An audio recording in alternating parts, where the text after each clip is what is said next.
It's always funny. It shows like 6 waiting, and then once you actually start, the numbers get in there fast. Right. Hello. Hello, Hello, photographers! photographers! It's Wednesday. This is a different scene than what you've been used to recently. But we are here for the photo blab thingamablobber blabber. Blab is like the only consistent thing that we have in the name of whatever this thing is. This weekly live show we do. I could call her Poopy Head, but I'm just going to call her Elizabeth. Elizabeth is here. Peter is here. Steve is here. Mark and I, of course, are here. And tonight, ooh, echo, great. That's not what I wanted. Hold on a second. Echo. But I guess it's because I'm watching through a different line. Hold on. That should hopefully fix the echo. Hey, Sandy. Check. Are we echoing? Woo woo. Oh, that's not what I wanted to make live. I gotta make like the right. I'm totally botching this up tonight, gang. Okay, so hopefully that fixes the echo situation. Let me know if there's still an echo. I'm on Elizabeth's poop list. Okay, I know we need to wait for the chat delay, so let us know if there's still an echo and still feedback. I made some turn off the speaker. I don't have any speakers on. Steve says yes, all good, but Beth still says there's feedback. It's good now. Sandy says it's good, so it's just Beth then. It's just Elizabeth. Beth. All right. Hey, IME just joined us too. One more quick sound check. Just let us know if the sound is all good. I think we're set now. I had a double duplication. It's been a while since we've been up here, so I'm not 100% sure of the settings. But tonight is Mega Critique. Hey, Judy just joined us too. Before we jump into it, real quick though, we always like to check in and see what everybody's been up to in your week in photography, and I have some fun news to report. So I'll let you start though, Mark. Sure. And we always want to hear from everybody else. Last weekend I had a maternity photo shoot, and that went quite well. It was an outdoor shoot. Everyone was I was pleased with the results. The client was pleased with the previews, so that's good. And then tomorrow evening, there's a few of us getting together, and we're doing like this part of our Alston Photography Club. Where actually Terry, who's in, I don't know if she's here tonight or not, but she's usually here. She's sort of set this up, and we're doing a bit of a maternity shoot. We'll see how the weather goes. We'll either do it in the studio or outside, or a combination of both. Awesome. Yeah. So want to say hello to Modoc Dagia. I'm not sure if I'm saying that correctly, but hello Modoc, and hello to Out Studios, and Charles Molt just joined us. John is in the building. Awesome. He says he shot a powwow with lots of great colors, and Steve went to a workshop, and man, was it awesome. Oh, that's the Jason Lanier workshop you went to, right, Steve? I saw that photo that you posted. That was a great shot. And, I want to do those kind of workshops myself, but I haven't been able to pull that kind of thing together yet. So it's something that I want to work on. But what I was going to say is we want to know what you guys have been up to, and I'm going to let you guys know what I've been up to, which is, it's funny because before we started, Mark said, it's funny, I can actually hear that you sound a little bit stressed. My white balance is a bit out of whack. Hold on, guys. You're looking at the wrong thingamabobber, but let's get out of there. White balance. Well, that should be it. That's definitely not the one I want to use. That should be the right white balance. Hello, Cute Craft Creations, thanks for joining us as well. I'll fix my white balance later. Anyway, I think you're just too bright. I think I'm just looking at the preview on the screen, and you look kind of washed out. So maybe that's what it's talking about. Do a little bit of a adjustment there. That should take care of it. Okay. Steve says, I took 964 photos so I could see the bad ones and what was wrong. Ooh, and the D500 survived a fall to the cement and still works fine. That's awesome. Oh. All right, so I went to Michigan and went to an anime convention. First year anime convention, Doki Dokkan. Great convention. So I did 3 panels, 2 YouTube panels, one of which was planned, and then the other one it was impromptu. I got invited to. The person who was giving the second panel is a YouTuber named Real Breaking Nate. He does Pokemon videos, so if you're into Pokemon, you should go check out his channel. And I actually had just planned to go to his panel and like watch his panel because, you know, as wonderful as YouTube has been to me, I know I can always learn. So I'm like, I'll go, you know, see what this guy's got to say. And we had met before briefly at a different convention, and he invited me to join his panel and present with him. So I was like, hey, this is awesome. I'd love to. That's great. So I did that, and then I did my own cosplay photography panel with cosplayer Super Casey. We do that panel pretty regularly, and we love it. I did like 3 photo shoots, I think, and those came out great. The one we did, I don't want to say too much about it, but I'm super excited about the photos. We did this outside photo shoot. We had dead bodies and succubi. It was awesome shoot. And this is the kind of funny part. You guys are going to get a chuckle about out of this. But there was a dance at the convention, and I don't get to dance very often, and I love to dance. So I danced so hard. Some of you saw me post this already on social media, on Twitter. I danced so hard that I ripped my pants. I just like I split my pants. It was amazing. I had no idea I even did it until after the dance. Somebody pointed it out to me, which is pretty hilarious. So that was my weekend. Oh, Cute Craft Creation says, I watched your seamless white background photography video and loved the tips. Thank you so much for being awesome. Thank you very much for that and for also watching. I'm glad it was helpful to you. That's fantastic.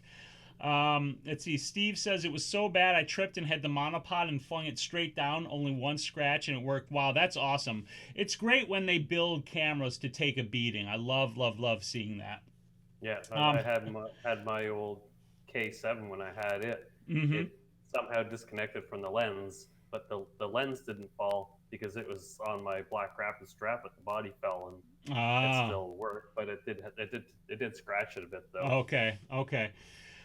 Vicky is here too. That's awesome. Yeah, I love dancing, so it was awesome when I danced. There it is. Beth's laughing her ass off at me. Elizabeth is laughing her ass off at me. Vincent asked if I'm planning a visit to Kentucky to visit Ken. Ken being the angry photographer, if you're not familiar with him on YouTube, like Jason Lanier did a while back. I have no plans to visit Ken. I wouldn't be opposed to it, but I haven't had the sort of adversarial, I don't know if that's the right word, but I haven't had the sort of, I've interacted with Ken. Like, he's commented on my videos. I actually made a video response because he made a video about a video. Like, this is YouTube, like recursiveness, right? But I had made a video about the Fuji X-T1 and why I sent that camera back and returned it, and instead got the Olympus EM5 Mark II.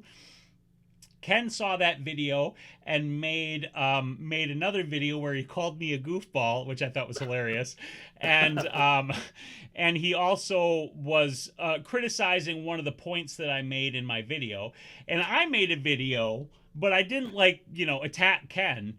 I actually just responded to what he had to say, and actually shared and pointed to his video because he had information relevant to the camera that I was talking about and wanted people to know that. I don't want to, I'm not trying to make it out like Ken is a troll or anything like that, but some people feel like he's a troll. I have no comment on it one way or the other, but I've not had problems, in quotation marks. I haven't had the kind of back and forth with Ken like Jason Lanier has, where I think they've been a little bit more adversarial. Yeah, But I would agree. yeah. But it was actually nice as I watched the video where the two of them got together, and you could it was sort of like a two-parter, and the beginning of the first part you could tell Ken was very uncomfortable with the whole thing, but he still manned up and he did it and everything. Right. And then getting near the end of that video, he was starting to loosen up and get into it a little bit more. And then the second video that they did, it was almost like they were best buddies and have been buddies for a long time. So so it was good to see that, and hopefully that it was a legitimate friendship that actually has come out of the situation. Yeah, yeah. And I watched part of the first video. I didn't watch the whole thing because I'll be honest, I didn't find it all that interesting.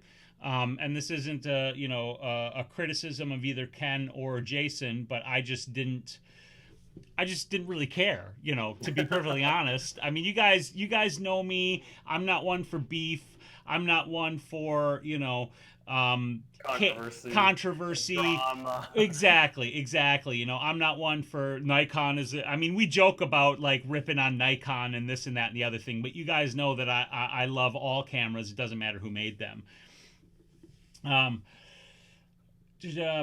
So anyway, but I want to get into this critique before we waste too much time. But Elizabeth, what do you mean post it? I'm not sure what you want me to post. But if it's something that I can, I will. I've got. Oh, Michael's got a question. I just noticed this. I'm sorry. And I want to say hello to CC Girl 2083. So Michael says, I'm thinking of buying your video manual training. Will I be able to share this course with my daughter? Absolutely, Michael. Yeah. You get when you buy the course, you create a login. And obviously, I wouldn't want you to share that login with the world, but you're more than welcome to share it with your daughter and the people in your family, of course. Because why wouldn't you want to share that with them, especially if she's into photography? So feel free to do so if you want to purchase it and share it with your daughter. Absolutely. Steve says the one thing I like about you and Jason is that you don't say to use this or that, but whatever you have, get the shot and here's how. Exactly. In person, he's very humble and doesn't care what you have. That's cool. I do love you. Oh, post. I don't have any actual footage of me dancing. And I should have taken a photo of my ripped up pants, but I actually threw them in the garbage in my hotel room and didn't think about taking a picture of them or a little bit of video with them until I was halfway back from Michigan to Wisconsin. So that was a lost opportunity. But let's get into this critique. Now, of course, just to let everybody know, questions are always welcome.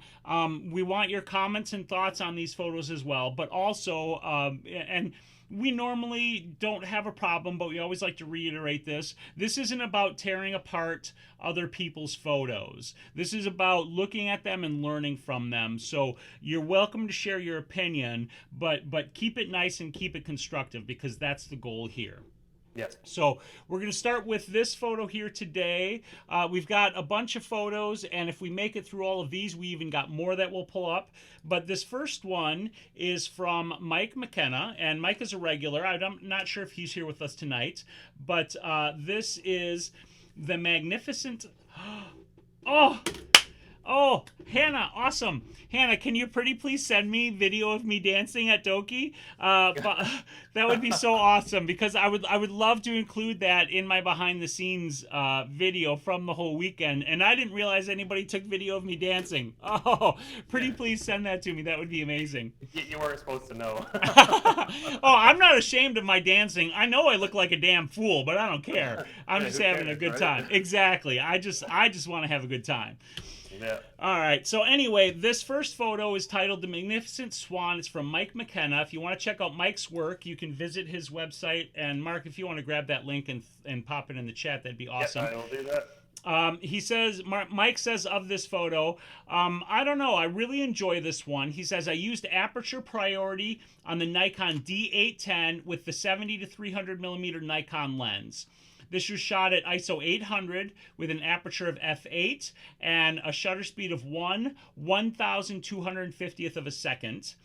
And he said this is plus one stop in terms of the exposure, because you've got a white bird and you've got white snow in the foreground and a rather bright background in general. And then he says, I always shoot hundreds of photos and select and edit maybe 5. So I will say this before before I turn it over to you, Mark. Um, everybody uses or shoots, dozens or hundreds or even thousands of photos, and generally speaking, like there are only generally speaking, like you're gonna shoot 100% of your photos, and like 5% of them are going to be your keepers, and that's just the way it goes. So anyway, Mark. especially with wildlife like this. Oh God, right. The head's turned the wrong way, or the wings aren't just the way you want them, and Mm-hmm. it's. I think probably with doing stuff like this, the keeper rate's probably even lower than Yeah. like if you're doing portraits or something like that. Okay, so go ahead, Mark, share your thoughts. I'm going to zoom in here real quick on it because we've got a question about the focus on the swan. So I just want to see. Whoops, that's going the wrong way. Now, we don't have the hugest photo, so it's a little bit difficult to tell because, we have to limit how big they are when we're sending them through the internet. I'm zoomed in to 450% here. And, best as I can tell with a smaller photo, I would say that what Mike was trying to do was focus right here on the head. In looking at the detail on the swan's wings, particularly this wing right here, it looks to me like the focus is good. But I just wanted to address that. Now go ahead, Mark. Let's hear what you think about it. Yeah, I agree. I think that the focus is good just because looking behind the swan, stuff is out of focus, and the duckies in front of it are a little bit out of focus as well too. So it's definitely on the swan or pretty close, and it definitely wouldn't be the camera shake at the shutter speed that he shot it at. So Right. I think it's as close as you're going to get with a situation like this. Mm-hmm. As for the photo itself, I like it. I like the fact that there's like a snowbank or ice bank across the top and across the bottom. It sort of draws you into the middle. Mm-hmm. And I like the positioning of the swan because he's not dead center. He's either landing or taking off, or he or she. I don't know swan genders that well, but either way, there's more empty space in front of it versus behind it. Right. So it sort of shows where he's heading or going to, whatever the case is. So I like the fact that there's more space in front of it versus behind it. So that's good framing in that respect. And all the ducks at the front I like as well too, because you sort of start to look at the ducks and it sort of leads you up into where the swan is. Mm-hmm. And I think the settings that he used are pretty decent. He like I think you said it was shot at f8. Correct. And ISO 800 I think is. Well, I guess I got the sheet here. Yeah. At 800. So it probably could have gone down to like a smaller aperture, like maybe f5.6 or something like that, and then brought the ISO down a little bit. But really, in this case, it doesn't make that much of a difference. Didn't say what. Oh, okay, it's a D810. So yeah, I don't think the D810 is going to make a big difference between ISO 400 and 800. Right, I would agree. Yeah, so that's my take on it. Awesome.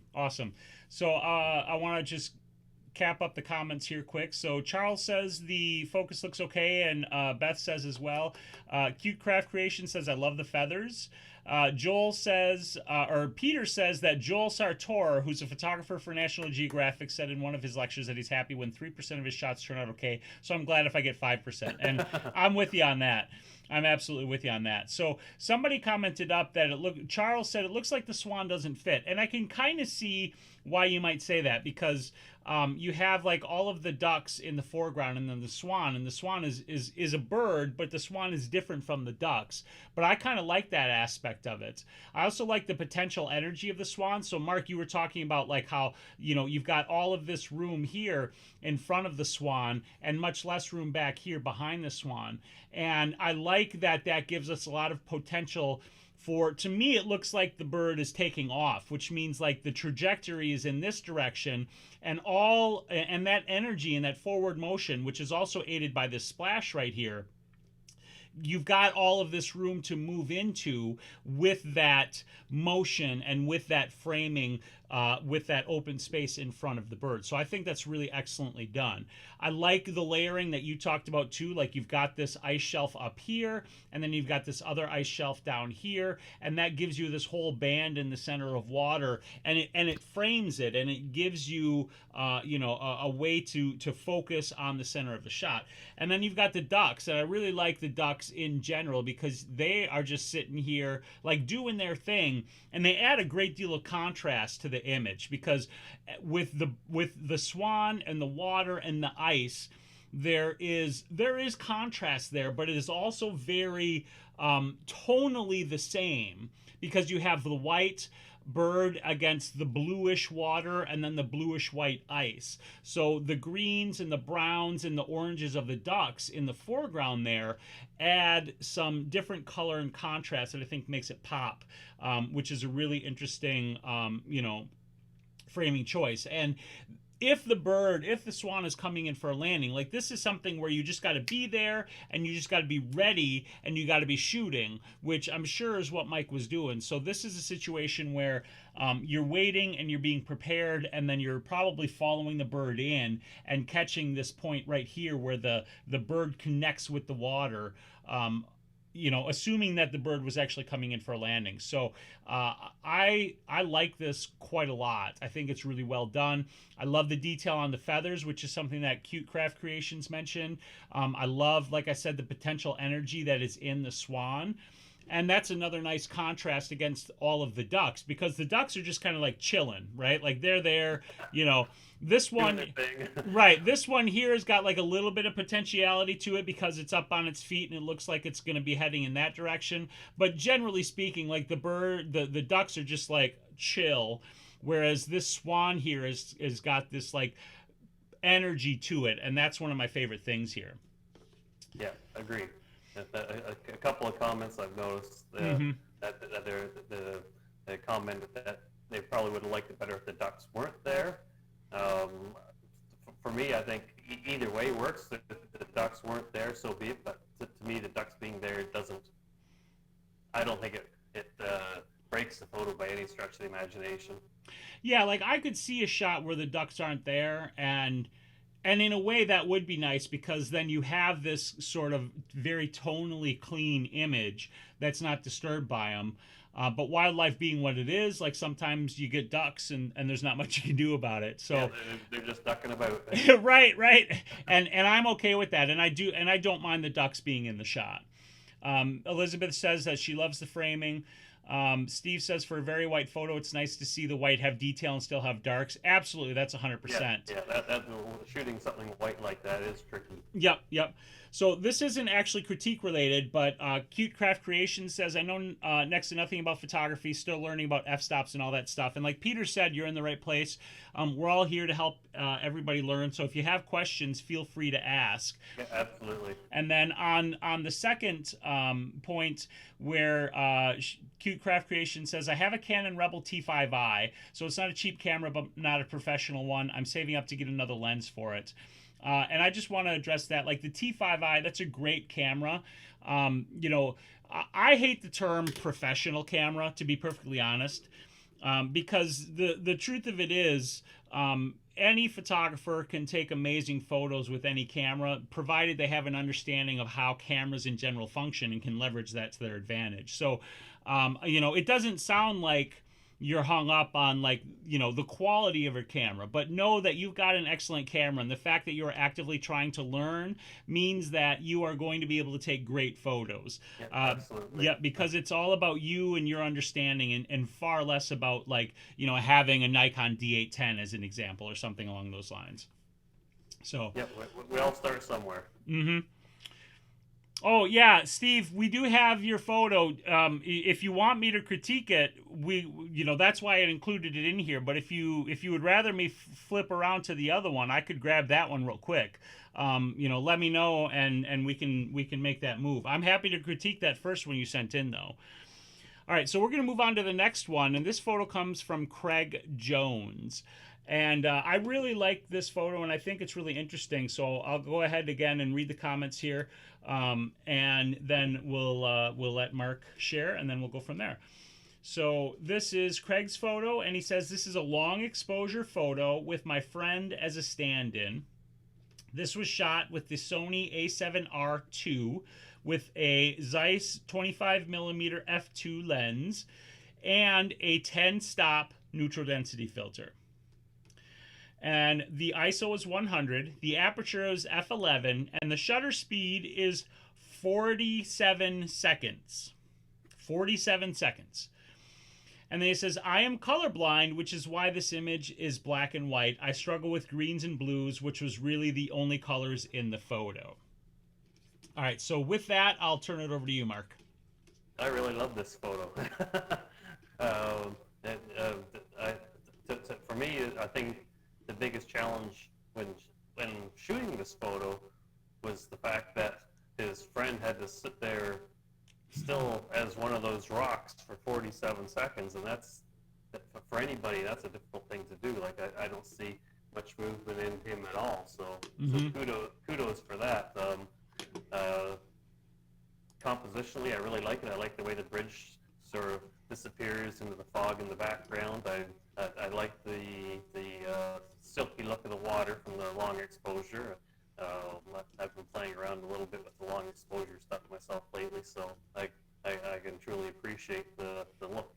I think the black and white is well suited for this photo. It's got some nice punch to it, good contrast. I can't really think of anything really negative to say. The only thing I can think, it's hard to tell, but the horizon might be a little bit crooked, but I'm not even 100% sure of that. You might be able to tell better if you have it in Photoshop or Lightroom. I'm not sure how you're doing it on your end there, Spyros. But I really do love this shot. It's beautiful. Yeah.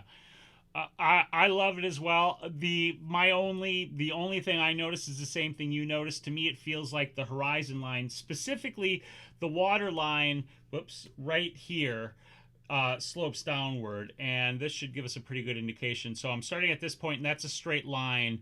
So you can kind of see that the water line slopes down to the left. How, what you choose to be a straight line in an image is always entirely up to you. So if Craig prefers it to look this way, that's perfectly fine. Were it my image, I would straighten using that line as the reference point, because to me it feels a little bit off there. Now, outside of that, I think this is an absolutely beautiful image. So the color blindness, I think, is something that's a really interesting thing, because this is something that affects a lot of people, and a lot of these photographers out there are colorblind and deal with color blindness. Trey Radcliffe is another colorblind photographer. Now, he goes in the opposite direction. He does those really fantastic HDR photos that have a very surreal quality to them, and part of the reason he edits them and has them look the way that they do is because of his color blindness. So I love that people lean into those things and use them to their advantage in shooting. And I agree with Mark that, and all of your comments, that the black and white treatment here is absolutely fantastic. Like, the colors, the tonality of this image is like super fantastic. Bang on. Yeah, I really love the detail on the rocks. Now, there's a lot going on in this image. Like, one of the first things, of course, is this great big rock structure, which creates this arrow that kind of points out into the horizon here. You also have this bridge, which pulls you down in this direction. You have the gaze of the person. So everything pushes you out into the horizon there. And I think that's part of the reason that we notice that the horizon is a little bit crooked, because everything in the image points you in this direction. And if you wanted to straighten that out, you could. You don't have to. It's entirely up to a person as a photographer. So Cute Craft Creations has a question, and this is something I wanted to address specifically, which is, how does the water get so fluffy? And that's a product of the 47-second long shutter speed. So what happens is, you take the photo, and the shutter is open for 47 seconds. And during that entire 47-second period, the water is moving. It's lapping. It's flowing over the rocks. It's doing, whatever it does. It's following its natural flow. and in that time, all of that motion is being recorded by the camera, and it turns the water into this very cloud-like, very ethereal, subject in the image. Now he was. It sort of averages out everything. It basically does, yeah. It averages it out, and it gives it that very soft, cloudy look. Now, he was able to use that 47-second shutter speed because of that 10-stop neutral density filter. And if you're not familiar with neutral density filters, they are essentially sunglasses for your camera to block light from being able to get into the camera as fast as it would otherwise.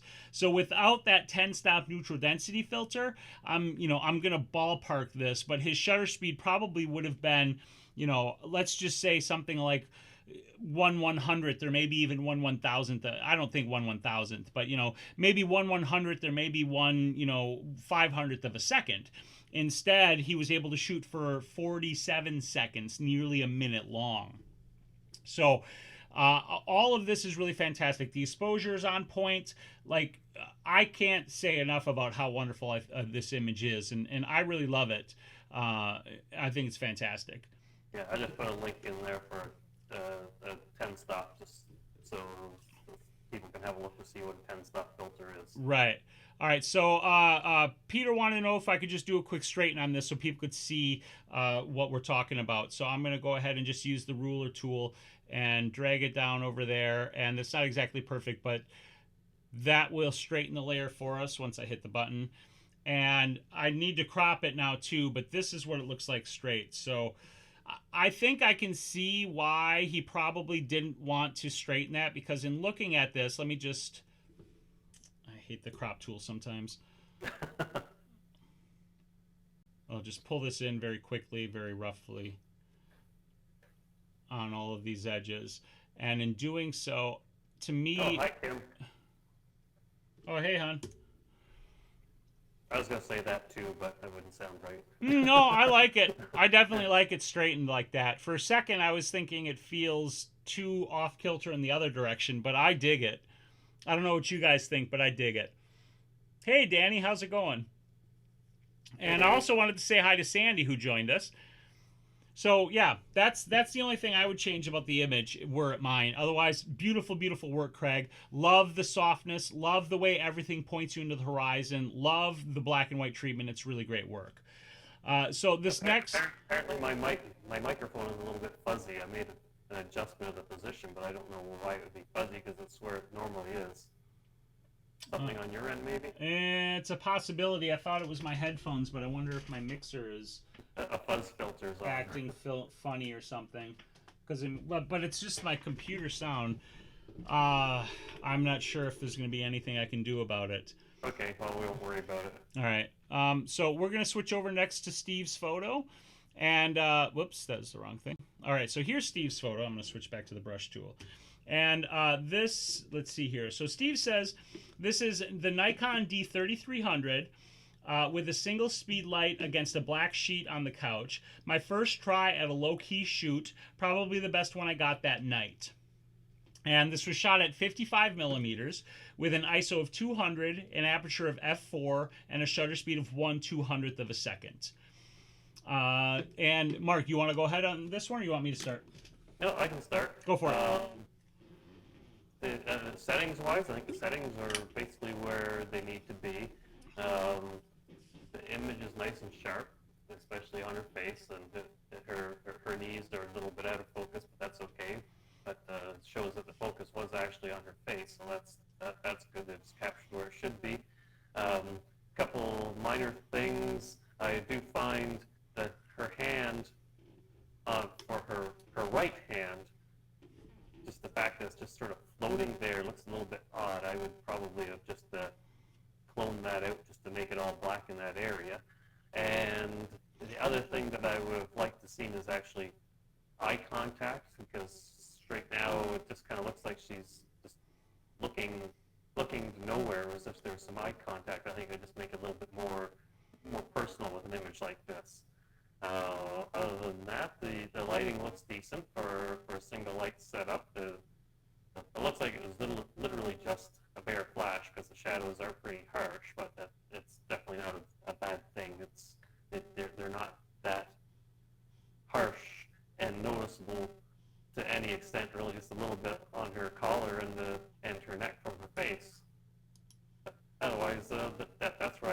this one.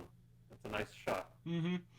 So Steve had a comment. He says, looking back now, it seems so bad.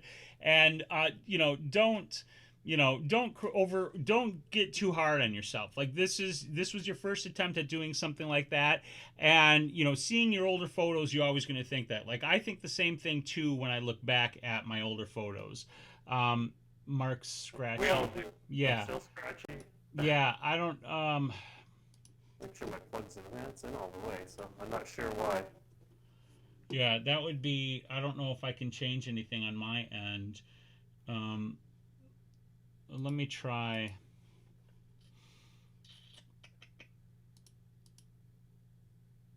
Just a second here. Let me try something. Like that the sound's coming through on, isn't it? I think so. Yeah, I'm gonna try switching something here.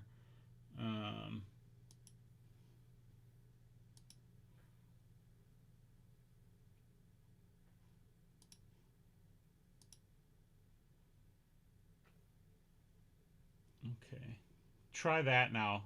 Talk a little bit at me, would you? Sure. Hello, everybody. Hopefully this sounds better.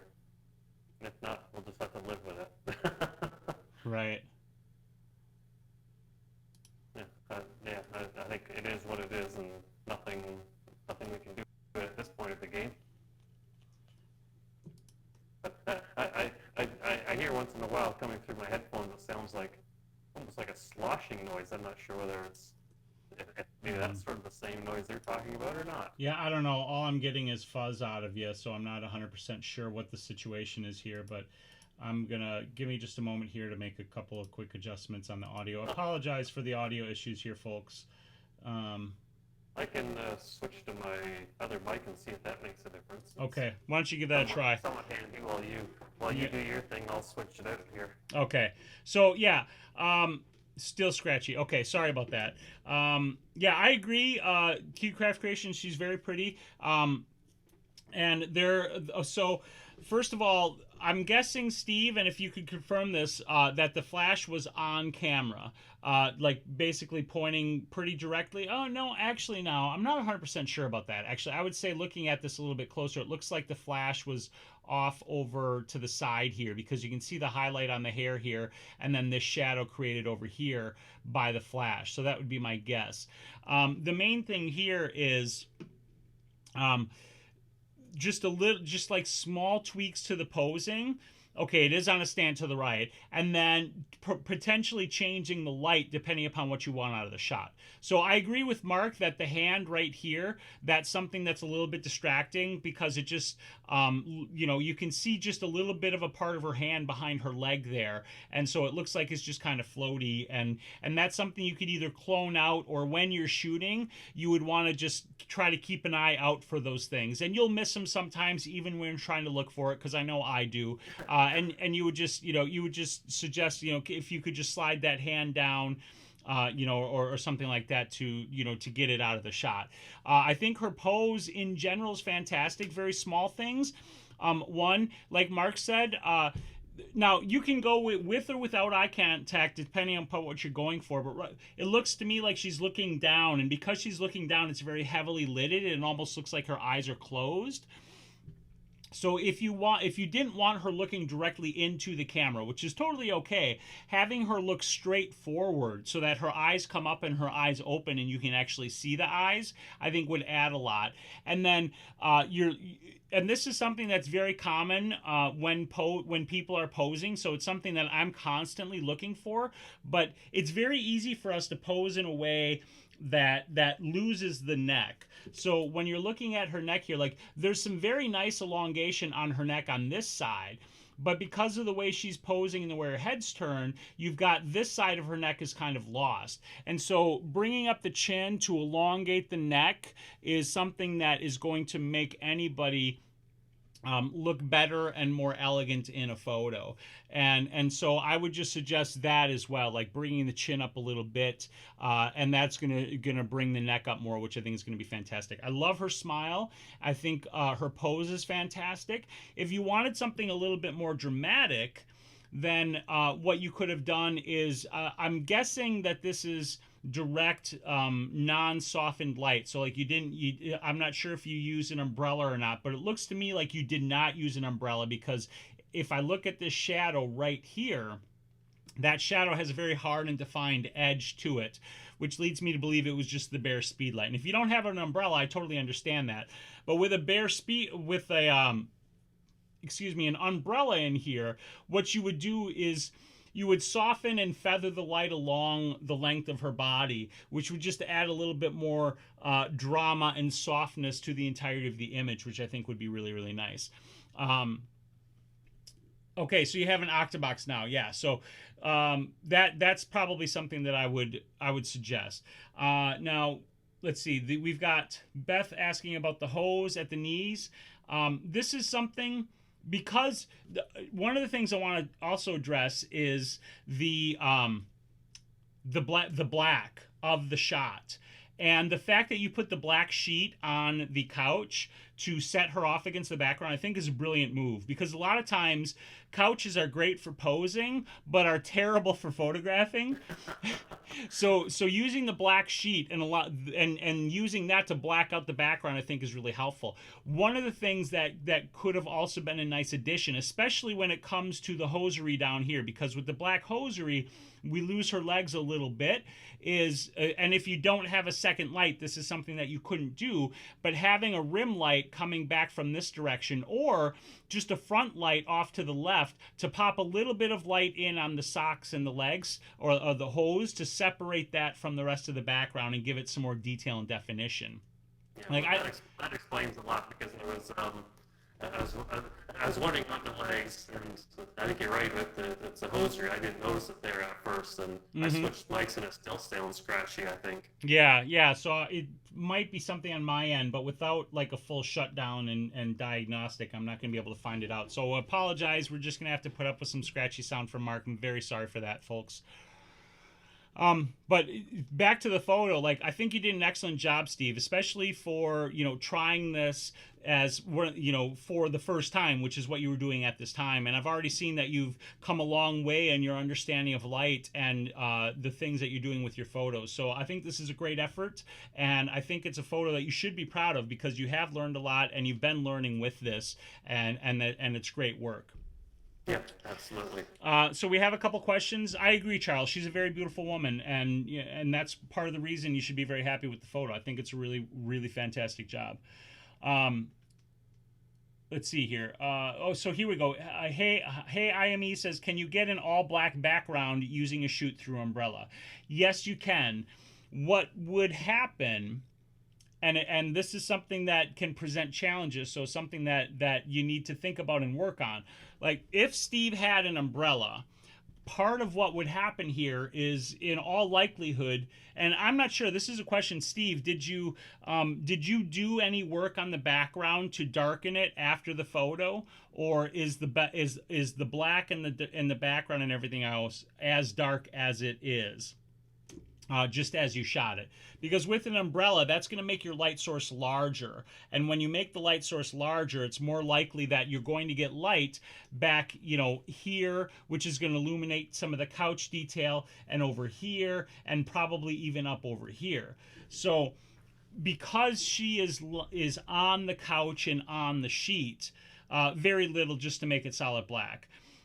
Just because it's on the couch and on the sheet, there is going to be some of that light spilling over onto the sheet, which would illuminate it some. But if you use some flagging to block and control that light, you could try to tighten it up and keep it away from the background, and just try to maintain it on her. If you were in a situation where your model was standing or sitting on something that was separate from your background, then you can very easily achieve a clean, dark black background just by pulling your subject away from the background, so that the light from your umbrella can't get back there. Or again, if it does go back in that direction, you put some sort of a flag in between the light and the backdrop itself. Yeah, that's something that Charles had commented on, and I completely agree, is that if her right arm had been up on her hip and kind of maybe hand down around her knee or halfway between her knee and her hip, it might have looked better as well too. So of her hand instead of just kind of being lost completely. Mm-hmm. Yeah, that's a possibility. Depending on how it would look, you might need to work with the placement, but you could bring it up or just let it fall down entirely so that it's hidden. Excuse me. All right, so we're gonna move on to Tim's photo. It's 6:45, and we don't want to try to get through everybody's photos here. So this is from Tim McLaughlin, also known as Hapless Guitar Photography. And Tim says, this is a high-key photo of my wife and son. No post-processing work on this. And ISO 200, 1/360th of a second, and an aperture of f5. And this ties into what we were just talking about with Steve's photo and the black background. So if you want to go ahead, Mark, I'll let you start, and then I'll come in after you. Okay. Again, another nice photo. I like the moment that's captured. Just the two of them just there. You can tell that they're related, and the love that they have for each other. The one thing that I do notice is that I think the focus in this case is off a little bit, because looking at the gray T-shirt, the sleeve, it looks nice and sharp, but their eyes not so much. So I think focus was missed, or maybe somebody moved a little bit when the picture was taken. The other thing too is the background on the right side of the photo looks nice and smooth, but the left side is a little more wrinkled, so looks a little inconsistent. So I might have cleaned up the wrinkles a little bit on the one side just to kind of even it out a little bit more. Mm-hmm. The pose is nice with the two of them. I actually like the fact that there's a little bit of open space on the right-hand side here. It just sort of makes the photo so it's not actually centered. And other than that, it's good. I like it. His ear looks a little bit hot, but just barely. You could probably use a brush and just tone it down just a little bit, just so your attention's not drawn to the ear. But other than that, it's a lovely moment that's been captured for sure. Mm-hmm. I'm just trying something here.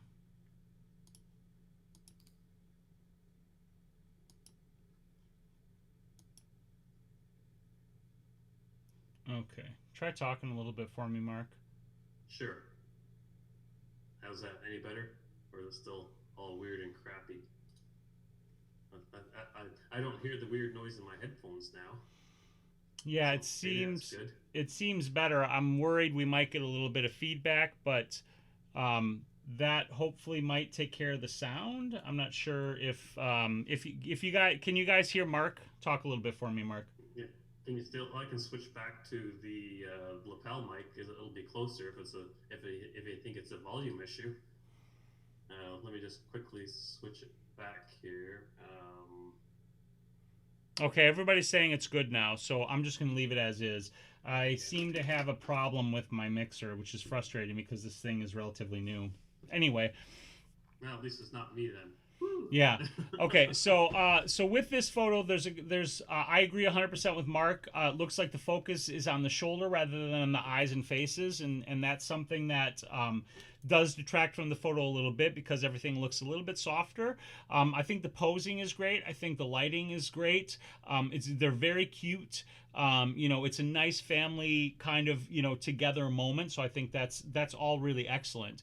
In terms of framing, I like that as well. You've got a little bit of space on both the left and the right sides so that it's not like too tight on them. And okay, so everybody's saying it needs to be a little bit louder now. Can't win, can you? No, can't. No, I know. Well, shit. It's just gonna have to. This is the best it's gonna get because again, without like a full reconfiguration, there's not much I can do here. Right. And we're running out of time. Okay, so I'll move the mic closer to me. Okay, maybe switch over to your other mic. That might give us a little bit better volume.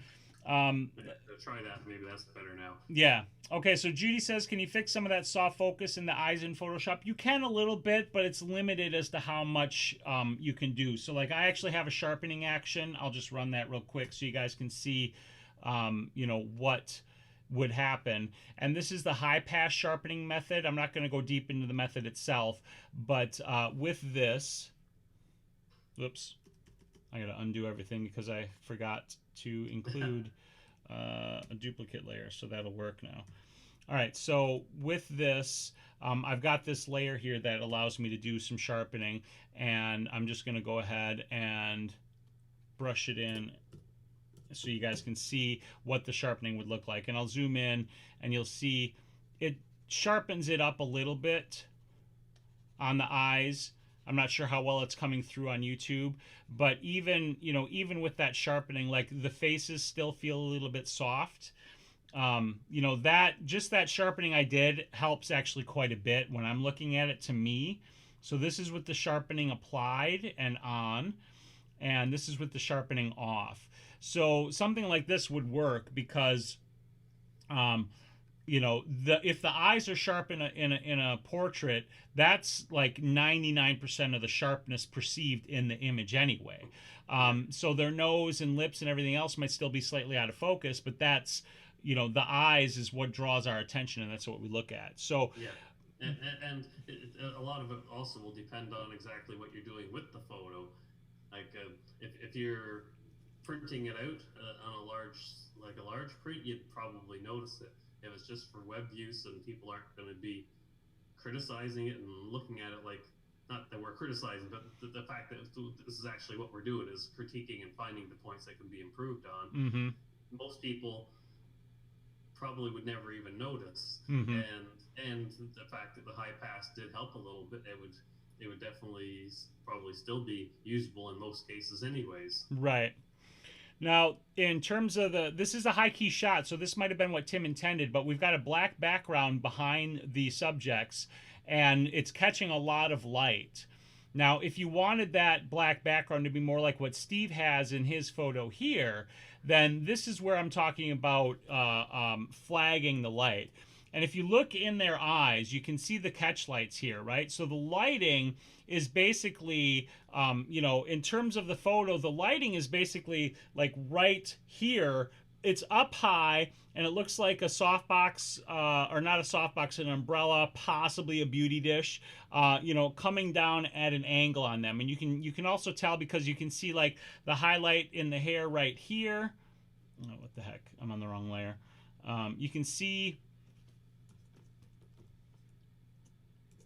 Sorry, I got to adjust my brush. Like this highlight in the hair right here, this highlight here, the highlight on her cheekbones there, the highlight on his cheekbones. All those are an indication of where, the light's coming from. And with that, it would be a little bit more difficult to flag off that background. Now, yes, Steve, that's exactly right. That's one of the things I was going to say. If you move the light closer to them, that's going to create a faster fall-off effect in the intensity of that light, which is going to make that background, it'll still reflect light back in, but it will have less power relative to the camera and to the light on the subjects, meaning that it will come in darker. Now, again, if you want it like this... Learning from us. What's that? So people are learning from us. Yeah. So and either way is fine, right? Like, we're not saying that it has to be black, but if you wanted it black, that's what you could do. Now, in terms of the cleanup, there's a couple of things I want to address here. Number one, if you're using backdrops like this and you want them to be clean in terms of like a seamless continuity of the backdrop without like all of the wrinkles and the textures that you can see here, there's a few things that you can and should do to make it nice and clean. Number one, however you're hanging it, somehow pull it tight. Right, like I use a backdrop stand sometimes, and I have A-clamps, and I pull the backdrop tight in between the verticals on each side, and I use the A-clamps to clamp it down so that it holds them tight. If you were hanging this on a wall or something similar, you could tape it or push pin it or something, but whatever you do, pull it tight. Number two, even pulling it tight, you're still going to have some of the wrinkles, because if you have it folded up or wadded up in a bag or whatever, it's cloth and it's going to wrinkle. And for that, you can use the Downy wrinkle releaser spray. That does wonders, absolute wonders for releasing those wrinkles. The last thing is what you can do in post here, and that is to use a technique with the median noise filter. So if you're not familiar, if you go into the noise filters in Photoshop, one of the options is the median filter. And what the median filter is designed to do is actually help you remove noise. It averages out what's the pixels in the image with the surrounding pixels. Now, I have it set to a pretty high level at 56, and what you can see is the entire background kind of smooths out. There's still a little bit going on over on the left here, but the entire background basically smooths out, because what it's doing is it's taking the pixels and it's averaging them with the pixels, the neighboring pixels, and all of that leads out to this. Now, by itself, you wouldn't want it like that. So I actually have an action that runs the filter and then adds a mask with a copy of the layer. And then what I typically do is I use the brush tool and I brush on the layer mask, which you can see over here. So this layer mask that's currently selected, if I invert that layer mask, you can see that we have this same situation that I was just showing you, where the median noise filter is applied to the entire image. And we don't want that because we want to see them. But with the mask black, I can then come in with the brush and I can just brush on the background to remove all of that texture and stuff. You got to be careful in certain areas. I'm doing a very rough, very sloppy job, but you can see it's also damaging her hair and stuff. So you can't get too close to your subjects. But this is just a very rough, quick job of it to show you how you can clean up the background and still have your people, your main subjects, whatever they might be, look nice and clean. Now, one of the other things that you would want to do with this is add some noise, because if I zoom in, you should be able to see that there's noise in the main part of the image in pixel level detail, because because every photo has some amount of noise. And you can see very clearly where the noise ends and the background that I just cleaned up began, because the median noise filter removed all of the noise. So then I typically come back and I add noise to the layer, and I'm just going to very quickly add some. It's not to the level that I would actually do it, but it gives you an idea of what, how you can reintegrate that background. I then typically add a little bit of a Gaussian blur as well, because your noise typically doesn't have like perfect structure to it. So like that actually looks pretty good like that right there. So that kind of integrates it better into your image. And again, this is a very rough, very quick job, but that's how you could clean up the wrinkles in the background in post. Best if you don't have to do it in post, but that's how it can be done pretty quickly and pretty easily. And if you want more specifics on this, I actually have a whole video on my channel that details the action and the steps to go through to do all of this stuff. So I'm going to dump that layer because I don't want that. So yeah. So we've got a few questions. Let's see. Sandy says, I think the cropping should be different so you see more of the mother, make them equal. I see what you're saying. She's kind of lower in the shot, so he sort of dominates. Dropping the framing down a little bit would bring more of her in. You want to be careful, because it's not that you can't cut off a head, but you want to make sure he's got enough headroom. So that could work. Let's see. Sandy says that helped a lot. Yeah. The sharpening. And then Charles says, so are these highlights and catchlights good or bad? That's a good question. Mark, I'll let you take it first, and then I'll follow up after you. Yeah, well, I think with something like that, it's mostly a matter of opinion. But myself, I like to see the catchlights just because it just adds some feel to the photo. Mm-hmm. But I know I have had people ask me, which I'm sure you have too, is asking what those spots are in the eyes and how you get rid of them. Is like, ideally you don't want to get rid of them, because you like to have them there. Yeah. It was when you have them there, you know that some extra light is being thrown into the eyes per se, and if you didn't have the catch lights there, or even any extra light bringing light into the face, then the eyes could end up being super dark, and you don't necessarily want that. So right.